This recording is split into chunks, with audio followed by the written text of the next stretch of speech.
So we've read the Torah: Genesis, Exodus, Leviticus, Numbers, Deuteronomy. And now we look forward to the rest of the Old Testament as we're also reading the New Testament.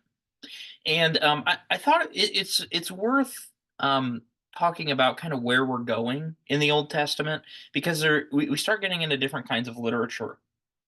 There's history, which is the next book we're about to read: Joshua, Samuel, Judges, etc. There's wisdom, Psalms, Proverbs, Song of Solomon, etc. Um, there's the prophets. There's Isaiah, Jeremiah, Malachi, etc. And just because they're organized generally in that order, it's history, and then it's wisdom, and then it's prophets. There is this sense that naturally you'd think that they are chronologically in that order. In other words, the history happens first, and then somebody wrote the wisdom, and then somebody wrote the prophets, which actually isn't true. History, wisdom, and prophets all run together concurrently.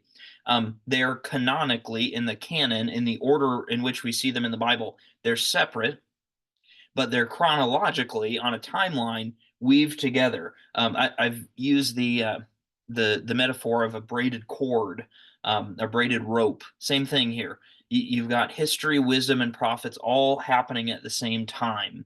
And so, what I want to do in this video is just give you a little bit of a timeline going from post Moses, post Mosaic Old Testament up through the rest of the Old Testament, and just 40,000 foot, what's going on and how do all these books fit in? Not because you need to memorize this by any means, but just because it's helpful for us to understand how all of this is happening. That we read about the history, this happened and then that happened, and at the same time, the wisdom literature, the Psalms, are being written so that people can sing and pray, and the prophets are in this realm too, speaking the truth to the kings and to the people in high places, and it's not always well received. And all these things are happening at the same time. So again, 40,000 foot view of the rest of the Old Testament. Um, Conquest and settlement, 1400 to 1050 BC, roughly. We're given rough timelines on a lot of these. We read primarily in this at this part. It's just history. It's Joshua, Judges, and Ruth, and they're getting into the promised land. They're figuring out where things are. It's like you move into a new house and you're learning some things, and there is this they're learning how to live together again as a civilization who's put in one spot, not as this sort of semi-nomadic group that's traveling and wandering all the time. And there's these cycles of sin and judgment and then deliverance. It's kind of the whole Bible condensed. God says do this, the people don't do that. God then they turn around and they do the thing, and God gives them another shot. Next, there's the united monarchy, and so there's this question throughout a lot of the historical books: do we want a king?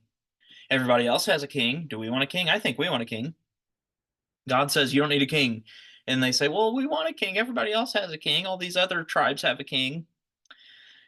And they go back and forth on this, and it's First and Second Samuel into First Kings, First Chronicles, and we get the introduction of some of this wisdom literature, some Psalms, Proverbs, Song of Solomon, Ecclesiastes. In this, we call it the united monarchy. So everybody's together under a king. And after that, there's the divided kingdom. The rest of First Kings, Second Kings, and then Second Chronicles. Um, Chronicles is kind of a recap of a lot of the historical books. That's why you see them in both places. And the kingdom here at this time, 930 to 722 BC, splits. The promised land splits into the north, Israel or Samaria, south, Judah. In 722, Israel, the north, falls to Assyria, and they are taken into exile. And so at this point is when you get the introduction of the prophets into Israel. You get Amos, Hosea, some of Isaiah, Micah. There's others in this too that are looking at the God's people and saying, "Hey, if you do this, that's going to happen." right? That's kind of what prophecy is in the Old Testament. It's not prediction of the future. Um, it's speaking the truth about what will happen if you act a certain way. For instance, if you looked at me and said, Brennan, if you eat 100 chocolate bars a day, you're going to gain weight, right? That's not predicting the future. That's just telling it like it is. That's what the prophets are doing here, and that's what they continue to do. Then there's Judah alone. Israel has been conquered by the um, Assyrians, and so Judah alone here for 150 years is the rest of Second Kings and Second Chronicles. There's this reform. Oh my gosh, we saw what happened to the north. We ought to get our act together. But eventually Judah falls too, and there's the destruction of the temple, um, which Solomon built. There are prophets active before the fall here in the southern kingdom: Jeremiah, Zephaniah, Habakkuk, Nahum. Maybe Job, we think, is kind of written in this time. Not 100% sure. And then we go to the Babylonian exile. Uh, for uh, for several decades, there's this all of God's people or the vast majority are taken away. And there's this kind of questioning of, can God be with us when we are way out here, away from the temple, away from where we think God is supposed to be, in this period of mourning, questioning our identity? You have Lamentations, Daniel, Ezekiel. A lot of the Psalms reflect on this time. But then in 539, Persia comes in and defeats Babylon. And so the Jews are then allowed to return home. They defeat the Assyrians, they defeat Babylon, and the Jews can return home. Um, and so it's like someone else defeated the people who defeated the Jews. And so then Ezra and Nehemiah kind of go together. They're historical books.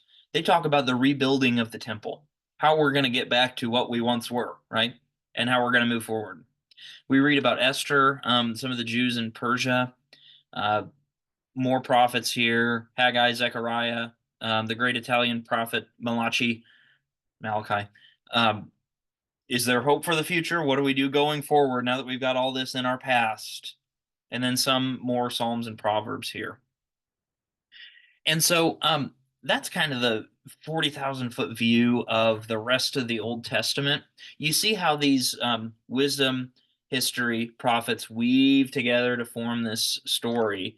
And yet we are going to read it um, not exactly in that order.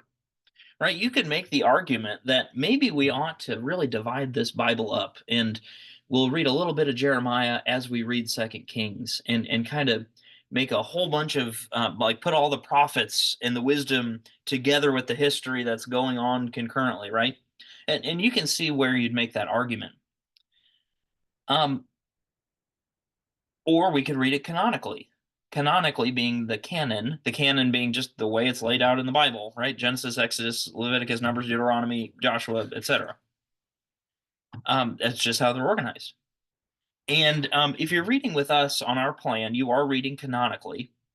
But I will say it is quite helpful to be able to know that these things are the way these things are put together or aren't put together. And one of the advantages to actually reading out of a physical Bible, and I'm listening to it on the app, but if one of the advantages to reading in a physical Bible is to just kind of have in mind, you don't have to have, every tiny last little detail, but okay, so I'm reading in let's see, I'm reading in Second Samuel, and oh yeah, Jeremiah is going on at this time too, and maybe there's something I want to just glance ahead at and kind of flip through. Um, and so that I hope that gives you a little bit of an insight into kind of where we're going in the rest of the Old Testament and helps you read it a little bit